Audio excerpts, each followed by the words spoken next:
We just finished our last climax control before Summer Extreme 4, and you know what that means? That means we're in a week off, and I fucking hate the week off. But you know what's gonna lift up everyone's spirits? That's the Hotwire. And guess what? That shit, it starts right now.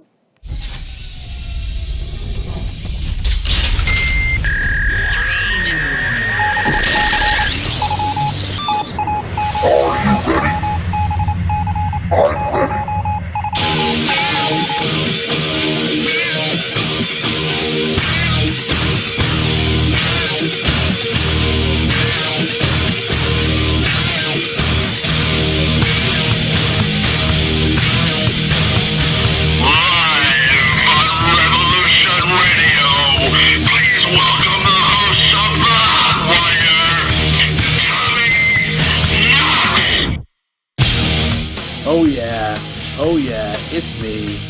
It's me, Tommy Knox. How's everybody doing today? Everyone's doing good? I hope you're doing well because you know what? I just missed you guys so much. I can't wait to get this podcast going. Get everyone excited for the Hot Wire, for SCW, for Summer Extreme 4. I can't fucking wait. And guess what, guys? We're going to jump right into the mailbag. Our very first question of the week is from Joseph S. Benefield from Boston, Massachusetts. And you know what, Joseph? The Patriots, the Red Sox, the Celtics, and the Bruins, they can all suck on Tommy's dick. But to get to your question, where can the music be heard on the Hot Wire? The music, not so much music anymore. The opening track, as I'm sure you know, is a mix of I Disappear by Metallica. The little ditty at the end of the tune, at the end of the show, is just some generic music sampling. We used to end the show with some music, right? Some popular music, but then some douchebag copyright lawyers said we couldn't do it anymore. So now you get that little ditty. Kelly W. Love from Murray, Utah. Do you think Miles Blake and his future son-in-law will regret accepting Drake Green's challenge? Do I think they'll regret it? No, I don't. Listen, I'm not going to make a match prediction right now because, as you know, we don't do match predictions on Supercards until the 2 days before.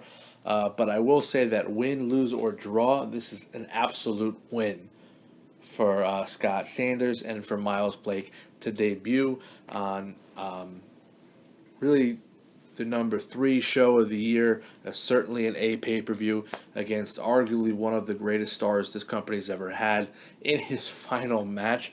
I mean, you don't get much of a better debut again about that. So, no, I don't think they'll regret it, regardless of the outcome. Derek Armstrong from Little Rock, Arkansas. I remember when SCW used to have a developmental brand. Any chance SCW will have one next year? No, I do not think so. I think that they will probably not go down that road again. Besides, the guy that was running it was a total dickhead. Lindsay M. Shover, Southfield, Michigan. As we're in the second half of 2016, what were your notable moments from the first 6 months of SCW? Notable moments from the first 6 months of SCW. The biggest shock for me was probably back at My Bloody Valentine when Sam Marlowe beat Micah. I didn't think Micah was going to lose that belt anytime soon, and I was pretty shocked. Next question, Christine Cowart, Lake Charles, Louisiana. Do you think Kitty will be back full-time in SCW? I don't know. To be honest with you, I have no clue, so I don't feel like answering this question because I'd just be speculating and making shit up. Charles Fair, Stevens Point, Wisconsin. What's up with the nobodies lately? They haven't been seen in months. Alexis is in rehab, right? Or outpatient therapy, whatever you want to call it. Celeste is who knows where. And Tim Staggs is also in rehab. So that's where they are. Connor Murphy's still been floating around. He's certainly distanced himself from that group. He had a couple notable matches against J2H. Came very close to being our World Heavyweight Champion. And we haven't seen much from him either recently. Joseph Mitchell from Memphis, Tennessee. The card for Summer Extreme 4 already looks like a pay-per-view of the year candidate. I agree, Joseph. How do you think this year's Supercard stacks up to last year? And were there any obvious matches that you predicted would make it on the Supercard? I think hands down, top to bottom, this is a better card than last year. Not saying it's going to be a better show, but it is a better card. Any matches that I think were obvious? I mean, I don't know if you guys noticed this, but this whole multi-woman bombshell match, I predicted this like 3 months ago that we needed this match. You know, I couldn't see another challenger other than Despair for J2H. And you know, some of the other stuff I did, but I don't want to get into it too soon because, you know, I don't want to get into it too soon. I don't want to ruin the rest of the show. You know what I mean? How you doing? All right, at Funky Soul Brother, you got every one of your predictions right 2 weeks in a row. Damn right I did. Celebrated analyst and journalist.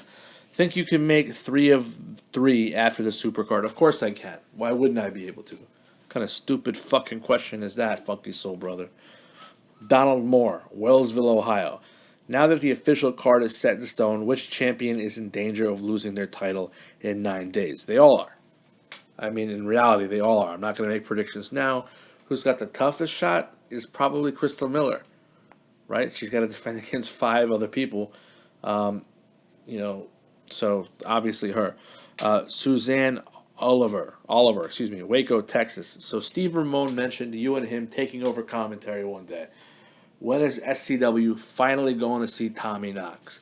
It's a good question. Tell Mark Ward and Christian Underwood to open up their fucking checkbooks, and maybe you'll see me on Climax Control. How you doing? Joey Tatum from Queens, New York. Yo, Tommy. I will be on the cruise ship next week. Can't wait. Here's my question. My little girl loves Jamie Dean. Please tell me he has a meet and greet on the boat and where and when. Of course he does. You can get all that information through Ticketmaster or from the SCW website. Brooke Bando from Salt Lake City. Can you please shed some light on Evie Bang? What is her deal? 1 minute she is ripping people apart on Twitter. The next minute she is being friendly. What gives? Again, I don't know her personally, so I can't really dive deep into her psyche. But I can tell you she looks like a bipolar case to me. Caitlin Crisp from Vacay in Rio, baby. Tommy, what's eating you, man? It's been a while, so surely something has to be up. Love you. You know what? Tommy's feeling pretty good this week. You know, there is something bothering me, and fuck it. We're going to get into it right now. I'm going to skip a couple of questions and jump to something, and I'm going to come back. Okay, so 3 people basically asked me the same question this week, right? Meg from Chicago, Illinois, Tyler Lehman from Eagan, Minnesota, and my boy, Eric, in Halifax, Nova Scotia. So basically, I'm going to read Meg's question because A, it's the longest, and B, she was the first one that submitted it. Hey, Tommy, love your show. It's the highlight of my Fridays. Anyway, I have a couple of questions for you. This is really one question, just kind of molded into one, and we all know how Tommy Knox feels about 2-part questions, Meg, from the second city. Anyway, I was surprised to see that Kane was actually booked in the Internet Championship match for Summer Extreme, despite his recent string of losses since returning. Why do you think he was given that opportunity, even though he didn't earn it? And who would you have booked him against instead of Rage and Steve Ramone? I pretty much answered that part already. I do not believe he should be in this match. So to answer your question, Meg, Tyler, and Eric. And listen, the guy's a Grand Slam champion, right?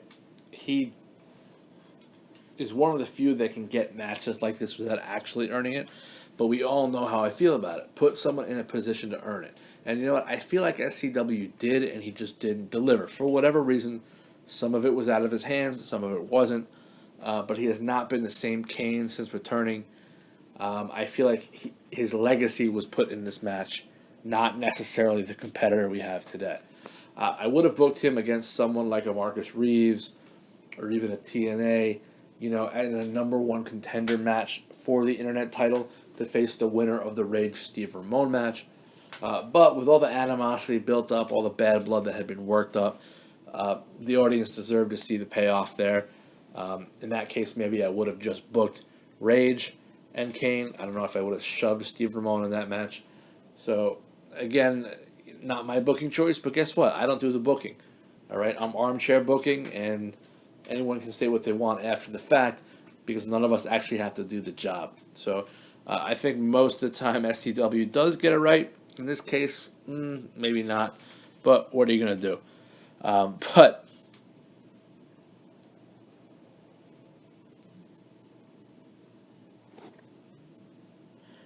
sorry about that. Almost had a sneeze. This is the thing that I really want to touch on, and it is involved with this question, right? Because this is pretty fucking amazing to me. So I normally talk about this later in the show, but it pertains to Meg, Tyler, and Eric's questions. So I had a Twitter poll question this week, which was what Summer Extreme 4 match are you most looking forward to seeing, right? And I had four options. The winner was the World Bombshell title match, that Chamber of Fate match, which was 57%, right? Because and I would have voted for that too, because it is, right? You get six of the best female wrestlers in the world in the ring at the same time. Why isn't that the most exciting match on the card? Number two was a World Heavyweight Championship rematch, J2H defending against Despair, again, 32%. The Superstar Roulette title match, X over the pole multi-man match, had 11%. Right now, when you total all that stuff up, it actually equals a 100%. But we still had one more option out there, and that's the Superstar Internet title match. That's Rage defending against Steve Ramon and Kane. Actually, for the very first time in the history of the Hotwire, got 0%. Let that sink in for a second. Think about it. Out of all the people that voted for this, nobody voted for that match. What does that tell you? Right? There's a booking mistake there. Somewhere down the line, somebody fucked up. Right? In one way or another. Whether that's Rage just isn't exciting as a champion, whether that is Kane doesn't deserve to get a shot, whether that it's a weird booking with all three men in there, it got kind of shoved together. I don't know. To me, it isn't there for me right now, and obviously the SCW universe feels the same.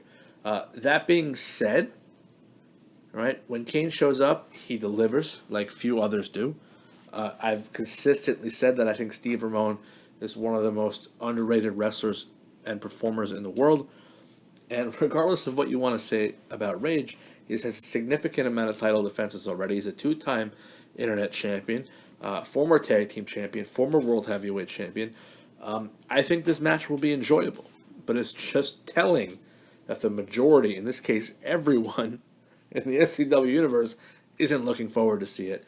And to me, that's a problem. Next question, KCC in Nashua, New Hampshire. Again, this is a little bit about Kane too. What do you think of Kane walking out on Casey Williams during the tag match? Should Casey get back at Kane for costing them in the match, in your opinion? I don't know. Who cares, right? Casey, to me, he's got to set his sights on someone like James Tuskini again. He's got to set his sights on something he can sink his teeth into. Just going after Kane may not be the right answer, but who knows? Casey has to make that decision. I think what Kane did is just indicative of what he's been like since he's come back, and that's pretty meh. Andy in Atlanta, my buddy Andy. Is this the time for Despair to shine? Do you feel he has what it takes to defeat J2H at this time around? I think he had what it took to defeat J2H last time. It just didn't happen, right? I think Despair would make a fine champion if he were to win. So, yeah, I guess my answer is yes. I don't really know. I don't want to answer that question and make a prediction, Andy. You put me between a rock and a hard place over here. All right? We'll make that prediction next week. From Dee Dee in Stockton, California. What happened between you and Crystal Miller? You go from calling her a cock-choking whore to her being a favorite of yours. She is a cock-choking whore, and to be honest with you, she's also a choke artist because she can't beat Micah. But she is one of the best performers in the company, possibly the world. And you know what? I've had a change of heart. I feel like I was being a little tough on her. You have to give credit where credit is due. And as of right now, she's a World Bombshell champion, so she deserves that credit. Pierre and Get to Know. Long time listener, first time question. Being a celebrated journalist is one thing, but if you could get in the ring and wrestle, what kind of wrestler would you be? And would you be a heel or a good guy? Ha! I'd probably be the guy that has to cheat to win because, listen, I'm a journalist and an analyst for a reason. You know what I mean? All right. If I had what the chops that it took to probably get in that ring, maybe I would have done it all those years ago, but I don't. So I'm probably the dude that would pick up the title belt and smash someone in the face with it. I'd also be I'd be a heel that everybody cheer for, right? Because everybody loves Tommy Knox, no matter what he does, right? How you doing? Good question, Pierre. Bailey Walker, Dexter, Maine. Who do you think is the most underrated wrestler in SCW? Who does not the credit that they deserve? I just talked about it a second ago. Steve Ramone, by far the most underrated wrestler on the roster. I mean, not even close. Last question of the night. And this comes from Robin White in Leeds, England, reaching across the pond. I am pleased to see that the Bombshells will have the honor of headlining Summer Extreme, which is something that I think is richly deserved. But Tommy, are you able to shed any light on exactly what a Chamber of Fate match involves? Keep up the great work. First of all, thank you for recognizing the great work, Robin. Thank you for sending in the question. A Chamber of Fate match is pretty simple. We've seen this in other promotions before, specifically with the word chamber in the stipulation title. A cage surrounds the ring. Inside of that cage, there are 4 individual cages. 6 competitors, 2 start the match, 1 in each of the 4 individual cages. Periodically throughout the match, the cages get open, and the competitor gets put into the match. It is an elimination style match, so you must get pinned or submitted to be forced out of the match.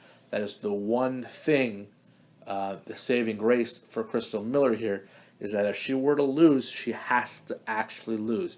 Someone has to pin her, someone has to make her tap out for her to lose her belt, so she does have that advantage there.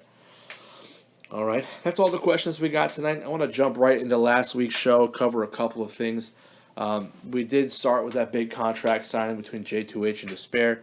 And Jay, being the sportsman and the fighting champion that he is, did agree to not have Casey interfere and not be at ringside. So we will have a clean 2 out of 3 falls match, supposedly. I'm looking forward to that one. Bad Company continued their losing streak at the hands of the Aquans again. This time they were disguised as cameramen and a timekeeper, and they cost them the match. That, of course, is leading to a blow-off match between the two, which we'll talk about next week. This is an interesting one. Mercedes Vargas challenged Melody Grace to a match after Summer Extreme 4, which Melody later accepted in the show. So, interesting enough, right? And this kind of bothers me a little bit, What's eating Tom? What's eating Tom? This is eating Tom this week. So, Mercedes Vargas, right, who held the World Bombshell Championship for a week, right, is getting her opportunity to get that title back, okay? And the go-home show, the last show before that, what is on her mind? Melody Grace? The internet title? Right? It just doesn't add up to me, right? It just seems like, okay, Mercedes is resigned to the fact that she might lose, and in her mind, maybe she already thinks she's going to lose, so she's going after a lower-tier belt. Bad form by far, Mercedes, and that really pissed me off. Hot Stuff hires Steve Ramone's mistress as his secretary. God, I love Mark Ward sometimes. Good form. Again, we had another mystery segment. All right. 3 weeks in a row. I still don't know. I'm still excited. I'm intrigued. Will we find out more at Summer Extreme? I certainly hope so. Christian Underwood did announce that, keeping in the tradition that Drake Green had started the year before, Simon Jones will be the guest host of Summer Extreme 4. Kate Steele did attack Nate McKinley and put her in an armbar, letting her know that I can make you tap when I want because I'm the best champion in the company, bitch. Loved it. Blanca Chastain did challenge Candy Overton for the Supercard. Gotta be honest with you, Candy Overton left the company. Now she's back. Blanca, I could have seen you have, I would have liked to have seen you look elsewhere. Kind of weird here, but is what it is. And of course, Drake Green once again was attacked by Scott Sanders and Miles Blake. Them, of course, accepting the challenge the week before that Drake had led out. So Drake will square off in his final SCW match, mind you, against the debuting Scott Sanders. All right, let's go around the SCW universe a little bit here. Just a couple of rumors here for you. And you know what, guys? Just want to say something. Tommy Knox's rumor mill, right, his hot wire, so to speak, seems to be a little bit dry recently, right? So maybe you guys can do me a favor and just lube that bitch up a little bit. I'd really fucking appreciate it. Thank you. After the story last week that Melody Grace had asked to be released at the end of September, another bombshell who will be competing for a title at Summer Extreme 4, also apparently going to be leaving STW soon, regardless of what the outcome of her match is. Interesting stuff there. Jesse Salco and Amy Marshall have been contacted by a leading heavy metal band to star in their upcoming music video. Micah was spotted coming out of Hermes for her final wedding dress fitting. Bells are starting to ring, right? Just a week away, right? Mercedes Vargas has been approached by L'Oreal to be their new face of their makeup range. Okay. This just in, Veronica Taylor is still a basic. Alexis Edwards and Evie Bang, of course. Friends or friends with benefits? I don't know. Just saying. I heard it somewhere. Amy Jane and Christina Bentley are apparently talking about possibly creating a tag team, and Amy Jane might need the boost. We'll get to that later. Natalie McKinley has a boyfriend, and guess what? I don't give a fuck. Okay, Alex Rush and the injured Cale Smith have started a new band, so the legendary frontman of Mr. Firecrotch is looking into a new musical venture. Schiffman eats salad and doesn't like it. Despy might just have a secret sister out there. The story has leaked out that Sin had been in talks with lawyers behind closed doors. And that's all I got, guys. That's all I got this week. I wish I had some more, but you know who you are. Start sending some shit in. To finish out the week, stock up, stock down, right? Whose stock is up, whose stock is down. Let's start with stock up. Number one is Dimitri. Dimitri laid out the challenge to the World Heavyweight Champion J2H. J2H said, bring it on. And you know what? Dimitri looked fantastic. I mean, he looked awesome. I was so excited about that match. He looked fantastic, and your stock deserves to be up. Miles Blake and company, your stock is up. Okay? Again, we talked about it earlier in the show. Right? Scott Sanders is making his debut match at Summer Extreme against Drake Green. You don't get a better debut than that. Stock up. Eisenstein and John Doe, members of the Elders. They cleaned house in that mini tag team tournament and will get a second shot at Team BJ. Really looking forward to this one. And of course, to close out the show, as always, is Stock Down. Stock Down number one is Kane. We talked about him earlier in the show. He hasn't been the same since he got back. We know that competitor's in there somewhere. We just want to see him come out again. Stock Down number two Amy Jane. You started out with a bang. Even though you lost, you looked fantastic in your debut match. And then kind of you looked terrible. You haven't been picking it up. It's almost like you don't give a fuck. We need to see some more. And the final stock down of the week, guys, is none other than Mr. Travis Nathaniel Andrews himself, right? He looked great in his match, even though a losing effort to Drake Green. Could have won that match. He had been on fire when in his backstage segments, getting on the microphone, and then he came out and he lost. I really was disappointed about that. I thought he would put away Ryan Keys, at least put on a better showing. It just wasn't the way it should have been, and for that, Travis, your stock is down. That's all we got, guys. I hope you enjoyed the show. Don't forget, next week, 2 days before Summer Extreme, we will have our Supercard prediction show. I will see you on the cruise ship. I hope you have a great week. Talk to you soon. Oh, by the way, if you're not going to listen, if you're not going to buy tickets or buy the pay-per-view for Summer Extreme, then do me a favor and go fuck yourself.